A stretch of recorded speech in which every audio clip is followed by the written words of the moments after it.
Hello student. सो आप लोगों की डिमांड पे आज हम सिर्फ सारे प्रश्न लेके आए हैं जो कि हमारा चैप्टर हमारा 12 है। विद्युत को हम इलेक्ट्रिसिटी भी कहते हैं, जिसे हम पढ़ रहे थे।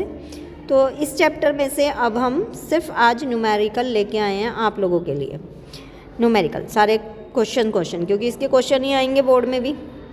तो हमारे पास यहाँ पे पहला क्वेश्चन है, यहाँ पे फर्स्ट क्वेश्चन है हमारा, निम्न परिपथ में तुल्य प्रतिरोध ज्ञात कीजिए। तुल्य का मतलब बेटा होता है टोटल मीन्स कुल प्रतिरोध कितना है, कुल प्रतिरोध। तो यहाँ पे आप देख रहे हैं 3 प्रतिरोध है हमारे पास, एक है 2.5, एक है 8 ओम और एक है 4 ओम। ये ओम का सिंबल है। सो ये प्रतिरोध तो दिख रहे हैं, लेकिन इनमें क्रम कौन सा है ये देखना ज़रूरी है। सबसे पहले हम यहाँ देख रहे हैं ये तो श्रेणी क्रम में है, लेकिन ये दोनों समांतर क्रम में जुड़े हुए हैं। 8 ओम और 4 ओम समांतर क्रम में है, और समांतर क्रम का हमारा फॉर्मूला होता है, वो आपको पता ही है कि समांतर क्रम का क्या फॉर्मूला होता है। 1/r = 1/r1 + 1/r2। तो यहाँ वैल्यू रख देंगे। 1/r1 है हमारा 8 ओम प्लस 1/r2 है हमारा 4 ओम। तो इस तरह से 8, 4 2 जा 8, और इसको सॉल्व करते हैं तो आगे 1/r की वैल्यू हमारी क्या आ जाती है, 1/r की वैल्यू आ जाती है 3/8।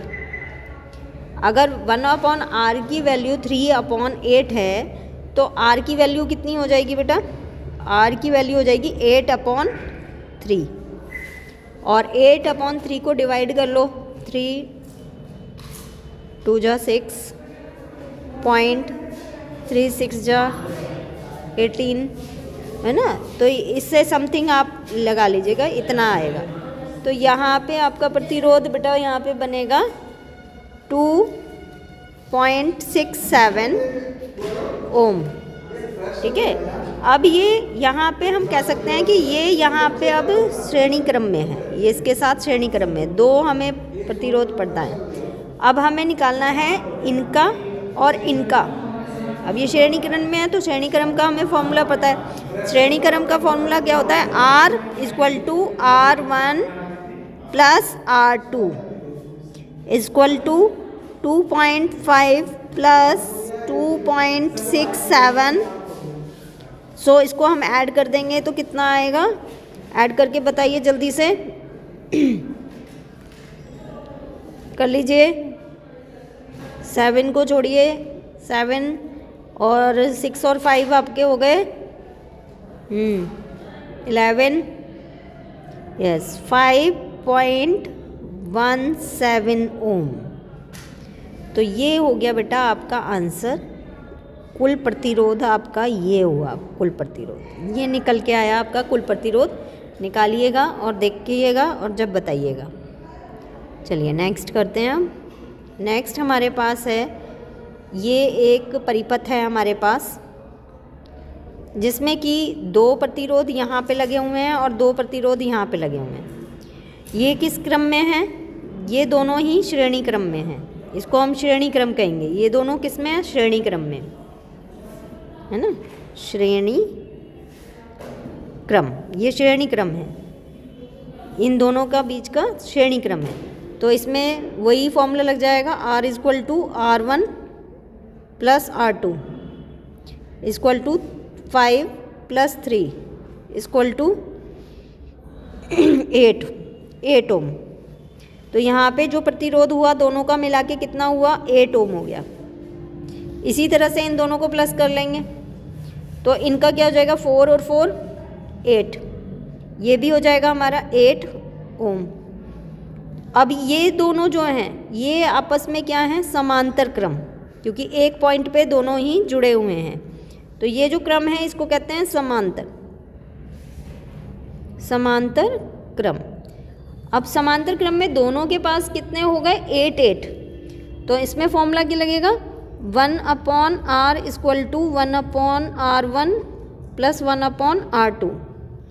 सो दोनों ही 8 8 हैं, 1/8 1/8। सो इक्वल टू आपका आ जाएगा 8 2 प्लस 8 1/r की वैल्यू। लेकिन अगर r की वैल्यू निकालें तो 8/2 हो जाएगी। अगर r की वैल्यू निकालें तो 8/2 हो जाएगी और 2 4 जा 8। तो आपका रेजिस्टेंस कितना आया 4। किसका आया आपका? इस पूरे का। इस पूरे का रेजिस्टेंस अगर हम लें तो पूरे का रेजिस्टेंस कितना आया 4 ओम। 4 ओम आ गया। अगर यहाँ से हम इसको लगा दें तो ये हमारा 4 ओम है। अब हमें पूरे सर्किट का बताना, परिपथ का बताना है, तो ये इसमें जुड़ा हुआ है। ये ऊपर वाली जो चीज़ है इसका आया 4 ओम और यहाँ पे 3 ओम जुड़ा हुआ है। और ये किस तरह से जुड़ा हुआ है? एक दूसरे से श्रेणी क्रम में। और श्रेणी क्रम में हम क्या कर देते हैं? प्लस कर देते हैं। तो R = R1 प्लस R2 सो = 3 + 4 = कितना आ जाएगा? हाँ 7 ओम। 7 ओम का प्रतिरोध आ जाएगा हमारा टोटल प्रतिरोध जो होगा।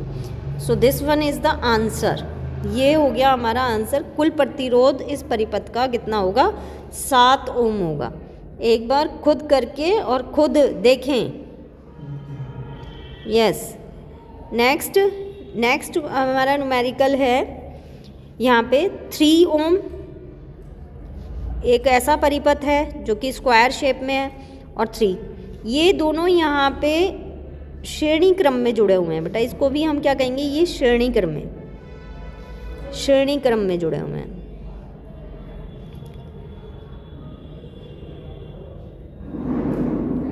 श्रेणी क्रम में जुड़े हुए हैं तो इनको हम क्या कर देंगे? प्लस हो जाएगा, क्योंकि R = क्या हो जाएगा? R1 plus R2 = 3 + 3 6।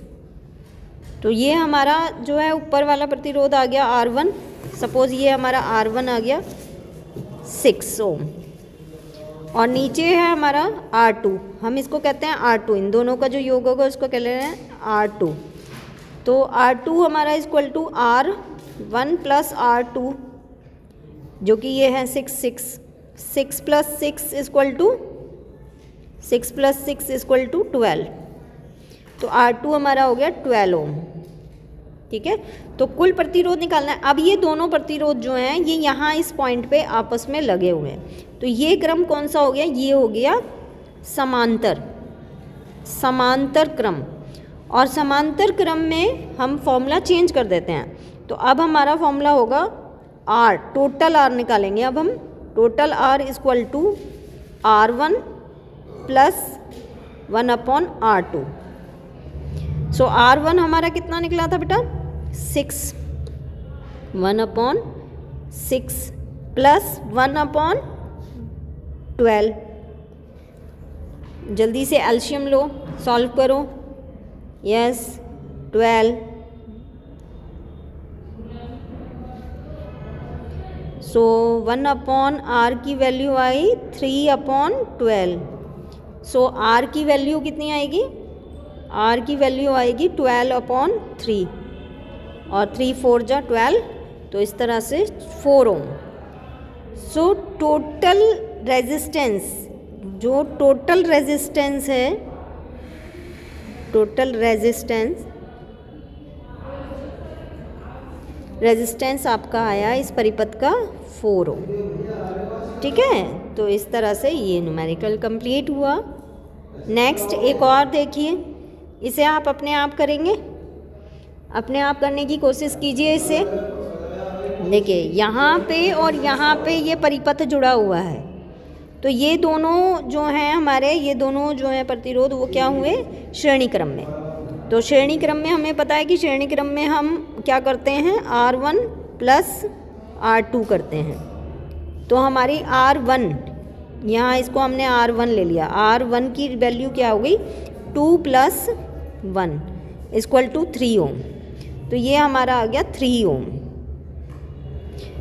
अब यहाँ पे नीचे जो है ये इसके साथ समांतर क्रम में लगे हुए हैं R1 और यहाँ पे R2। इसको हमने मान लिया ये हमारा R2। सो ये समांतर क्रम में है, तो समांतर क्रम का फॉर्मूला लगाएंगे 1/R = 1/R1 प्लस 1/R2। सो 1/R1 कितना है 3 ओम, और 1 प्लस 1/R2, R2 कितना है 3, दोनों ही 3 हैं। सो 3 1 जा 3, 3 1 जा 3। सो हमारी 1/R की वैल्यू आ गई 2/3, लेकिन R की वैल्यू क्या आएगी 3/2, तो 3/2 की वैल्यू क्या आएगी 1.5। तो इस पूरे परिपथ की अगर हम वैल्यू देखें तो पूरे परिपथ की वैल्यू कितनी आ जाती है 1.5 ओम आ जाती है, 1.5 ओम आ जाती है। लेकिन इसके साथ आप परिपथ में देख रहे हैं कि एक प्रतिरोध और जुड़ा हुआ है, यहाँ पे एक प्रतिरोध 1.5 का यहाँ और जुड़ा हुआ है, तो टोटल प्रतिरोध, तो ये प्रतिरोध किस उसमें जुड़ा हुआ है, ये जुड़ा हुआ है यहाँ पे श्रेणी क्रम में, ये इसके साथ श्रेणी क्रम में जुड़ा हुआ है। तो श्रेणी क्रम में हमें पता है कि हमें R total R equal to R1 plus R2। So 1.5 plus 1.5 दोनों को प्लस कर दिया तो कितना आया 3.0 ओम टोटल प्रतिरोध। सो ये हमारा टोटल प्रतिरोध आ गया, तुल्य प्रतिरोध। तो आई थिंक आपको ये तुल्य प्रतिरोध निकालना आ गया होगा बेटा। हमने यहाँ पे 4 तरीके के तुल्य प्रतिरोध निकाले कि टोटल प्रतिरोध, कुल प्रतिरोध कितना होता है। इससे काफ़ी कुछ आपको सीखने को मिला होगा। चलिए कुछ नेक्स्ट क्वेश्चन देखते हैं, कुछ और डिफरेंट अलग से अच्छे क्वेश्चन देखते हैं हम कि किस तरह से हम करते हैं। चलिए इसको पढ़ते हैं। हमारा क्वेश्चन है 2 ओम, 3 ओम और 5 ओम। ठीक है, इनको नाम लिख लेते हैं भाई। R1 2 ओम है, R2 3 ओम है, R3 5 ओम है। इसमें वोल्टेज कितनी है, वोल्टेज है बेटा 30 वोल्ट, 30 वोल्ट है ना। श्रेणी क्रम में जुड़े हुए हैं तो हम बना भी लेते हैं श्रेणी क्रम में। एक ये है, एक ये है, एक ये है, 3 प्रतिरोध हैं श्रेणी क्रम में जुड़े हुए हैं। और ये रही वोल्टेज बैटरी जिसमें कितना है 30 वोल्ट का विभवांतर लगा हुआ है, विभवांतर लगा है। तो प्रतिरोध के सिरों के बीच विभवांतर ज्ञात कीजिए। मतलब कि प्रतिरोध, जो हमारे प्रतिरोध हैं इनके सिरों के बीच विभवांतर ज्ञात करना है। देखिए एक बार क्वेश्चन को फिर से पढ़िए, ध्यान दीजिए इस पे। 2 ओम, 3 ओम, 2 ओम, 3 ओम, 5 ओम के प्रतिरोधों को श्रेणी क्रम में जोड़ दिया। यदि संयोजन के दोनों सिरों पर 30 वोल्ट का विभवांतर लगा है तो प्रतिरोधों के सिरों के बीच में, प्रतिरोधों के सिरों के बीच में तो ये है V, ये प्रतिरोध इसके बीच में, ये इसके बीच में, ये इसके बीच में, बीच विभवांतर ज्ञात कीजिए। विभवांतर ज्ञात करने के लिए कहा है, दैट मीन्स आपको ये वोल्टेज ज्ञात करने के लिए कहा है प्रतिरोधों के, हर एक प्रतिरोध की वोल्टेज। तो सबसे पहले हम क्या करें, इसमें धारा का मान निकालें। हमें पता है श्रेणी क्रम में जो है धारा सेम होती है, तो धारा I जो इसमें R1 में होगी वही इसमें होगी, वही इसमें होगी, क्योंकि I की वैल्यू सब में I ही रहनी है, सेम रहनी है। तो I के लिए हम फिर वही अपना फॉर्मूला लगाएंगे, V इक्वल टू IR। पहले हम R निकाल लें, क्योंकि हमें इस फॉर्मूले को लगाने के लिए हमारे पास R है, V है, I हमें निकालना है। तो पहले हम क्या निकालेंगे, R निकालेंगे। तो हमें R, क्योंकि श्रेणी क्रम में दिया हुआ है, तो R को हम श्रेणी क्रम में कैसे निकालते हैं बेटा, R इक्वल टू R1, यहाँ पे R1 है हमारा 2 ओम, यहाँ पे R2 है हमारा 3 ओम, R3 है हमारा 5 ओम। तो R1 plus R2 plus R3 equal to 2 plus 3 plus 5, तो आप इसको टोटल कर लीजिए, कितना हो गया 10 ओम। प्रतिरोध निकल आया 10 ओम। अब हमें क्या निकालना है, अब हम इजीली क्या निकाल सकते हैं, धारा का मान निकाल सकते हैं। तो इसी फॉर्मूले को दोबारा रख देते हैं, आई को यहीं पे रखेंगे और आर को इसके नीचे ले जाएंगे, तो I is equal to V upon R हो जाएगा। वी हमें पता है कितना है 30, आर हमने निकाल लिया, हमारा टोटल आर परिपथ का कितना आया है 10 ओम। काट दीजिए, आई की वैल्यू कितनी आ गई 3 एम्पियर, 3 एम्पियर आ गई। अब हमारे पास धारा पता है हमें हर एक परिपथ की, क्योंकि धारा का मान 3 एम्पियर यहाँ पे R1 में भी होगा और R2 में भी होगा और R3 में भी होगा। सब में I समान होता है, श्रेणी क्रम में धारा समान होती है और वोल्टेज अलग अलग होती है। तो धारा सब में कितनी होगी, सब में ही जो धारा होगी I की वैल्यू सब में ही 3 एम्पियर होगी। ठीक है, तो हम अलग अलग प्रतिरोध के लिए अब वोल्टेज निकालते हैं, और वोल्टेज का हमें फॉर्मूला पता है वीर सिंह। फिर से हम वीर लगा देंगे, V बराबर I R1। R1 के लिए, V1 के लिए हम लगा रहे हैं, ये हमारा V1 है, ये V2 है, ये V3 है, तो V1 निकाल रहे हैं। तो V हमें निकालना है, हमें पता नहीं है, क्योंकि ये वाला जो V है ये पूरे परिपथ का है, हमें उस प्रतिरोध का निकालना है V। तो V1 is equal to I सबके लिए यही हमने अभी निकाल लिया 3 एम्पियर मल्टीप्लाई R कितना है हमारा, R1 कितना है 2, तो 3 2 6 वोल्ट, 6 वोल्ट हो गया हमारा V1 निकल आया, एक चीज़ हमारी निकल आई। अब हम निकाल रहे हैं V2 का भी फॉर्मूला वही होगा, V2 is equal to I R2। अब R2 हमारा कितना है 3, तो यहाँ पे हम वैल्यू रख देंगे, V2 is equal to I 3 है और R2 भी 3 है, 9 वोल्ट हो गया। फिर इसी तरह से हम V3 की वैल्यू निकालेंगे बेटा, V3 डायरेक्ट कर देते हैं, V3 में वैल्यू रख देते हैं I की वैल्यू यही रहेगी, R3 की वैल्यू कितनी है 5, तो कितनी हो गई 15 वोल्ट। तो यहाँ पे V1, V2 और V1 हमारा 6 वोल्ट आया, V2 हमारा 9 वोल्ट आया और V3 हमारा 15 वोल्ट आया। अच्छा एक चीज़ और देखो, अगर इन तीनों को अगर हम प्लस कर दें, है ना, तीनों को प्लस कर दें, 9 और 6 15, 15 और 15 30 वोल्ट आता है, जो हमारा कुल वोल्ट के बराबर है। ये जो है इसके इक्वल है, देखिए 30 वोल्ट हमारे इस वाले 30 वोल्ट के बराबर है। ऐसे भी आप चेक कर सकते हैं। तो ये आपका न्यूमेरिकल यहाँ पे हो जाता है। एक और इंटरेस्टिंग सा हम देखते हैं न्यूमेरिकल, देखिए 4 ओम प्रतिरोध से प्रति सेकंड 100 जूल ऊष्मा लिखते जाते हैं, है ना। आर कितना है हमारे पास 4 ओम, और सेकंड दिया हुआ है, देखो प्रति सेकंड, टाइम भी दिया हुआ है, टी बराबर 1 सेकंड,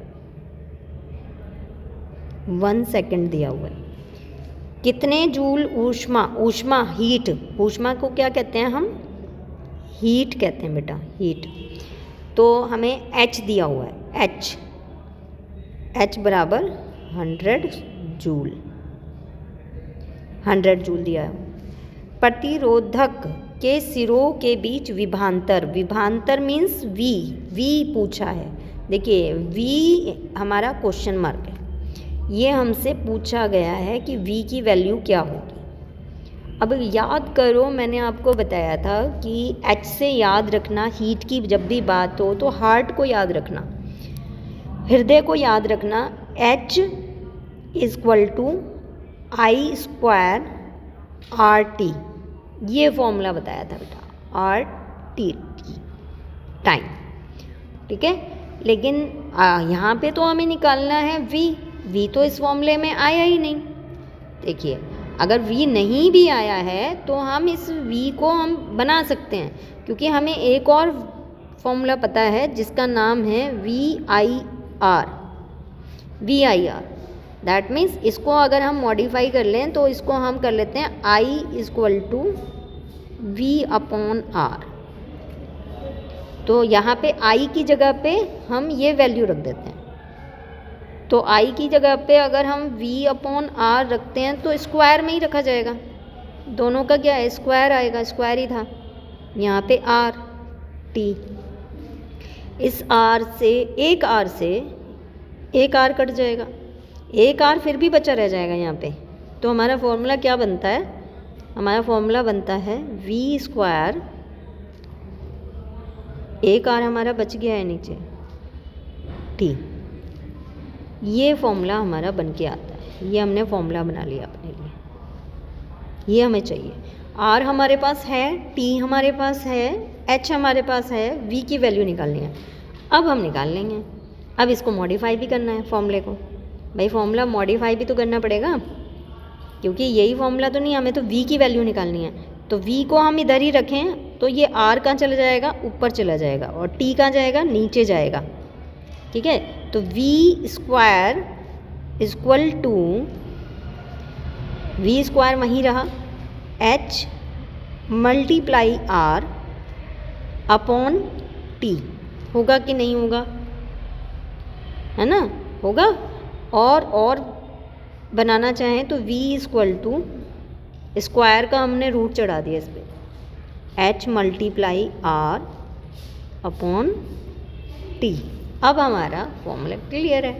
अब हमारे पास देखो बेटा क्या है, हमारे पास R है, H है 100 है, R 4 है, टाइम 1 सेकंड का है, वैल्यू रख देते हैं। रूट H है हमारे पास 100, R है हमारे पास 4 और टाइम है 1, है ना।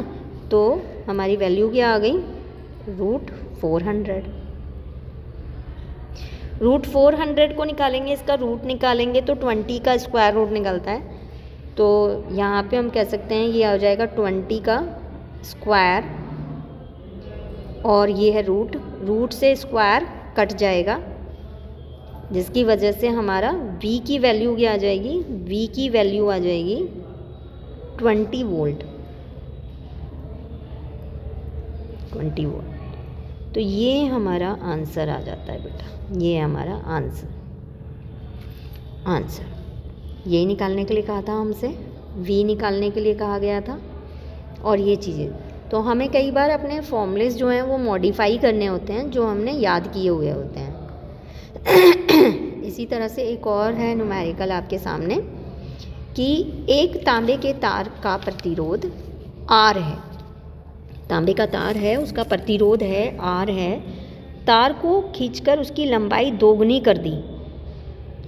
मतलब अगर एक तांबे का तार है, पहले तो उसका मतलब लंबाई क्या थी तार की, L थी, A था, और उसका प्रतिरोध R था, ठीक है। मतलब पहली इक्वेशन जो बनेगी कि उसका प्रतिरोध R है, रो है, L है और A है, ये हमारी पहली इक्वेशन 1 ये है। अब उस तार को हमने खींच डाला, खींच के लंबा कर दिया। लंबा कितना किया, 2 गुना कर दिया। अगर आप किसी तार को, इतना तार है, आप उसको खींच के लंबा कर रहे हो तो वो पतला भी तो होगा, उसका क्षेत्रफल भी तो कम होगा। अगर लंबाई आप दुगनी L कर दी तो उसका क्षेत्रफल कितना हो जाएगा, क्षेत्रफल हो जाएगा आधा क्षेत्रफल हो जाएगा। तो यहाँ पे इक्वेशन क्या आ जाएगी, यहाँ पे जो हमारा नया R आएगा, नए R को हम डैश से रिप्रेजेंट कर लेते हैं। चलो नया R, ये रहा R1, नया R, या न्यू लिख लो, new R equal to rho 2L हो गया, L था पहले, अब 2L हो गया, और A/2 हो गया, है ना। अब इसको सॉल्व करो भाई, अपॉन के नीचे एक और अपॉन आ रहा है, तो हमारा 2l का 2 गया ऊपर मल्टीप्लाई में और a गया नीचे, ठीक है। तो कितना हो गया, 2 2 जा 4 हो जाएगा। यहाँ पे 4 को हम आगे रख लेते हैं, 4 रो l अपॉन a, ये हमारा नया आ रहा है। अच्छा, यहाँ पे हमने कहा था कि इसकी वैल्यू क्या है, समीकरण 1 से ले लो, समीकरण में ये हमारी समीकरण क्या हो गई, 2 हो गई। हम समीकरण 1 से लेते हैं कि हमने इक्वेशन जो है वो पहली वाली समीकरण से, समीकरण 1 से इसकी वैल्यू, ये जितना भी पोर्शन है इसकी वैल्यू कितनी है समीकरण 1 से, r, इस पूरे की वैल्यू कितनी है समीकरण 1 से, r। तो यहाँ हम इसकी जगह पे r रख सकते हैं, r रख सकते हैं इसकी जगह पे। तो r new r equal to 4 old r के। तो नया r जो है, रेजिस्टेंस जो है, नया प्रतिरोध जो है वो हमारा कितना हो गया, 4 गुना अधिक हो गया पहले प्रतिरोध से। ये ओल्ड प्रतिरोध है, तो हम इसमें यहाँ पे लिख सकते हैं कि नया प्रतिरोध, R मीन्स प्रतिरोध, ये वाला प्रतिरोध, नया प्रतिरोध 4 गुना है, गुना अधिक, 4 गुना अधिक होगा पुराने प्रतिरोध से, पुराने प्रतिरोध से 4 गुना अधिक होगा। तो आई थिंक अब आपको ये वाला क्वेश्चन भी क्लियर होगा कि किस तरह से करना है। चलिए एक और ऐसा क्वेश्चन ही देख लेते हैं, सेम इसी तरह का क्वेश्चन है, आई थिंक अब समझ में आ जाएगा। अगर नहीं भी आया होगा तो अब आप देख लेना या खुद करना बेटा इन लोग, इन सबको। देखिए, एक L लंबाई का A मोटाई का तार है जिसका प्रतिरोध है 9, ठीक है, 9। समीकरण बना देते हैं साथ के साथ। हमें पता है R equal to rho L upon A, ठीक है। इसमें वैल्यू रख देते हैं, L है, A है और ओम प्रतिरोध कितना दिया है, 10। ये रहा हमारा प्रतिरोध, rho L upon A equal to 10। पहली समीकरण हमारी बन गई ये। नेक्स्ट, इसी पदार्थ के एक अन्य तार जिसकी लंबाई L अपॉन 2, मतलब लंबाई क्या कर दी, आधी कर दी, तो उसकी मोटाई कितनी हो जाती है, दुगनी हो जाती है। तो उसका प्रतिरोध बताओ। अब इसके लिए भी हम क्या करते हैं, एक और नया प्रतिरोध ले लेते हैं। तो इसको हम N कहते हैं, न्यू प्रतिरोध बराबर रो, लंबाई कितनी हो गई है, आधी हो गई, ठीक है। और क्षेत्रफल कितना हो गया बेटा, 2a हो गया एरिया। अब इसको सॉल्व कर लीजिए। सॉल्व करने पे कितना आएगा, 2 2 जा 4 आ जाएगा आपका। न्यू आपका जाएगा 1/4, है ना। या इसको रो कर लीजिए, L4a, ठीक है, L4a। अच्छा, L4a आ गया। अब आपकी जो वैल्यू आई, इसको हम इधर रखें, 1/4 रो L अपॉन A, ये वैल्यू आई। अब अगर ये हमारी समीकरण क्या थी, 2 बन के आई है, 2 बन के, ये हमारी 2 समीकरण है। पहली समीकरण में देखो इसकी वैल्यू आपको कितनी दी हुई है, रो L A की वैल्यू कितनी है, 10। तो ये हमारा रो L A की वैल्यू कितनी हो गई, 10। तो अगर हम यहाँ पे 1/4 और इसकी वैल्यू समीकरण 1 से समीकरण 1 से देखें तो इसकी वैल्यू हो गई हमारी 10, 10, ऊपर से हमने क्या ले लिया, 10 ले लिया, ठीक है। तो 10 लेने के बाद हमारा न्यू आर कितना आता है, ये न्यू ही आर चल रहा है हमारा, आर न्यू आर, और न्यू आर प्रतिरोध, नया प्रतिरोध, प्रतिरोध नया प्रतिरोध, न्यू प्रतिरोध, आर न्यू बराबर 10/4। इसको काट लीजिए, तो 4 2 5 10 और आएगी वैल्यू 2.5 ओम। तो यहाँ आपका प्रतिरोध भी निकल आया, है ना। तो यही नया प्रतिरोधी तो निकालना था कि लंबाई आधी करने पर, मोटाई दुगनी करने पर दूसरा प्रतिरोध क्या आता है। तो इस तरह से हम इसको निकाल लेंगे। इसी तरह के कुछ क्वेश्चंस और भी हैं, आप इन्हें स्क्रीनशॉट ले लें और करके दिखाएं मुझे कि ये क्यों कैसे आया, ठीक है। ये वाला न्यूमेरिकल आप खुद करेंगे और मुझे दिखाएंगे भी, शो भी करेंगे मुझे, और कमेंट में बताइएगा भी कि आंसर आया कि नहीं आया। स्क्रीनशॉट ले लीजिए बेटा इसका।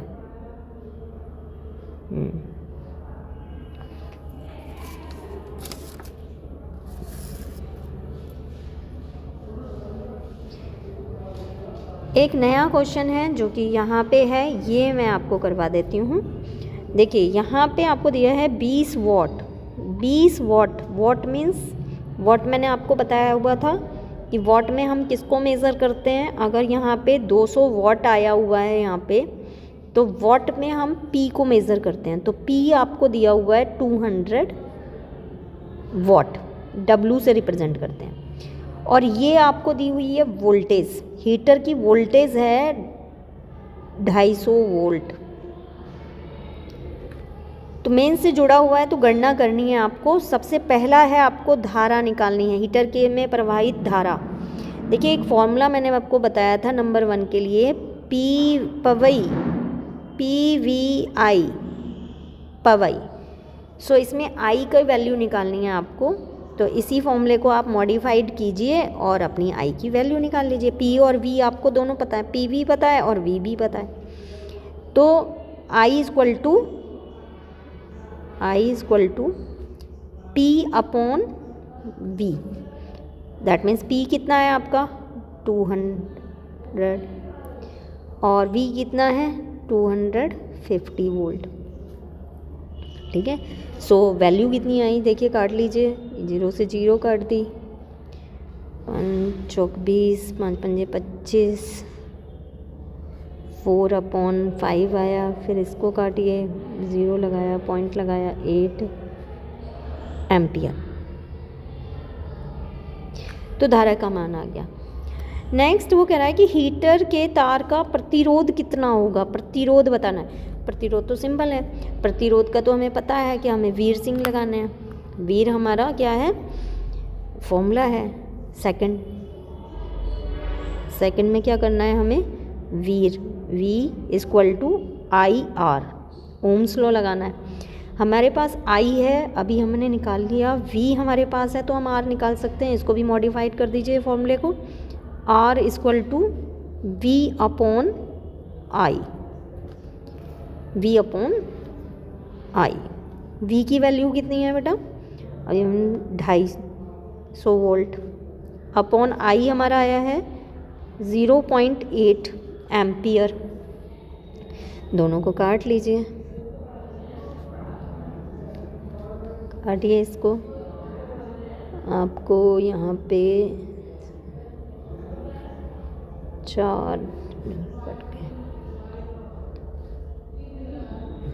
के आ जाएगा 312.5 ओम प्रतिरोध आ गया, ठीक है। नेक्स्ट चीज़ क्या पूछी है आपसे, थर्ड पूछा है 10 घंटे में वह विद्युत ऊर्जा। अब यहाँ पे बेटा ऊर्जा पूछी है, ये ध्यान रखना है। या ऊर्जा को हम क्या कहते हैं, एनर्जी। और एनर्जी का मैंने आपको फॉर्मूला बताया था कि एनर्जी का फॉर्मूला होता है, देखिए थर्ड का हम उसकी ऊर्जा निकाल रहे हैं, तो ऊर्जा के लिए हमने कहा था एनर्जी कहेंगे। और ऊर्जा का फॉर्मूला, एनर्जी का फॉर्मूला होता है पॉट, पीटी, पीटी रख दो। अब देखो यहाँ पे पीटी है या नहीं है आपके पास। पी आपके पास है, ऊपर दिया था हमें, पी 200 है। टी कितना है, 10 घंटे दिया हुआ है, घंटे में टाइम दिया हुआ है तो हमें चेंज भी नहीं करना, क्योंकि एनर्जी हम किलोवाट घंटे में ही निकालते हैं। किस में निकालते हैं, किलोवाट घंटे में। तो यहाँ पे वॉट दिया हुआ है, किलोवाट नहीं दिया हुआ है। तो हमें यहाँ पे पी की वैल्यू जो है वो वॉट में है, 200 वॉट। अब इसे किलोवाट में करने के लिए क्या करेंगे, 1000 से डिवाइड कर देंगे, और टाइम हमें घंटे में ही दिया हुआ है। अब ये हो जाएगा किलोवाट में 1000 से करने पे, और 10 आवर्स में, घंटे में ही दिया हुआ है। अब इसको आप सॉल्व कर लीजिएगा, 0 से 0 कट गया, ये 0 से ये 0 कर गए, तो आंसर आपका आ गया 2 किलोवाट। 2 किलोवाट घंटा ऊर्जा, एनर्जी, ई की वैल्यू आपकी यहाँ पे आ गई, जिसको हम एक यूनिट भी कहते हैं। हम इसको यूनिट से भी रिप्रेजेंट करते हैं, यूनिट। अगर इसमें आपको अगर इसकी कॉस्ट दी होती कि अगर इतने यूनिट की कॉस्ट 4 रुपये है या 10 रुपये है तो इतनी यूनिट की कॉस्ट क्या होगी, तो इसको 10 रुपये से मल्टीप्लाई करके भी आप निकाल सकते थे। बिल, जैसे घर में बिल आते हैं तो हम उसको भी निकाल सकते हैं इसमें, ठीक है। So thank you. आप मुझे इसमें बताइएगा कमेंट करके कि आपको समझ में आए कि नहीं आए।